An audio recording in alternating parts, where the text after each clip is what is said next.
नमस्कार मित्रांनो, लाडकी बहीण योजनेच्या सर्व लाभार्थी भगिनींसाठी एक अत्यंत महत्त्वाची आणि आनंदाची बातमी समोर येत आहे.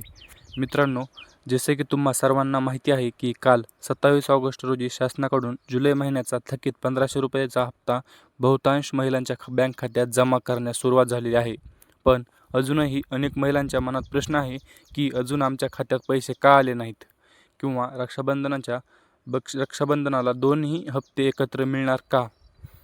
तर मित्रांनो, काळजी करू नका. पहिली आणि महत्त्वाची गोष्ट म्हणजे हप्ता वितरणाची प्रक्रिया अजूनही पूर्णपणे संपलेली नाही.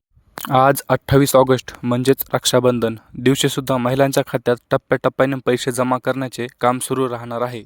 दुसरी गोष्ट म्हणजे अनेक बहिणींची ही अपेक्षा आणि मागणी होती की रक्षाबंधन सण असल्यामुळे जुलै आणि ऑगस्ट असे दोन्ही महिन्यांचे हप्ते मिळून एकत्रित 3000 रुपये खात्यात जमा व्हायला हवेत.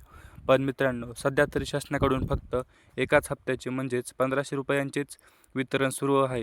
त्यामुळे सोशल मीडियावर 2 हप्ते एकत्र असल्याच्या ज्या अफवा पसरत आहेत त्या अजिबात विश्वास ठेवू नका. जर शासनाने आज दुपारपर्यंत ऑगस्ट महिन्याचा हप्ता देण्याबाबत काही नवीन निर्णय घेतला किंवा नवीन अपडेट आली तर माहिती सर्वात आधी मी तुम्हाला आपल्या चॅनलवर नक्की देईल. त्यामुळे ज्या महिलांचा हप्ता अजून जमा झालेला नाही त्यांनी घाबरून न जाता थोड्या वेळ वाट पाहावी. फक्त एक गोष्ट तपासा, तुमच्या बँक खात्याशी तुमचे आधार कार्ड DBT सक्रिय असावे. ही पूर्ण सविस्तर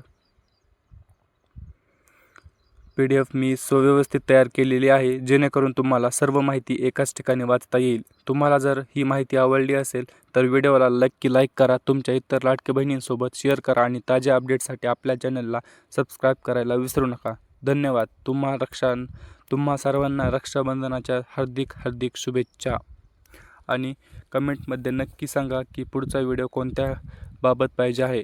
लवकरात लवकर आपण जो अपडेट येईल तो आपल्या व्हिडिओवर अपलोड करू. धन्यवाद.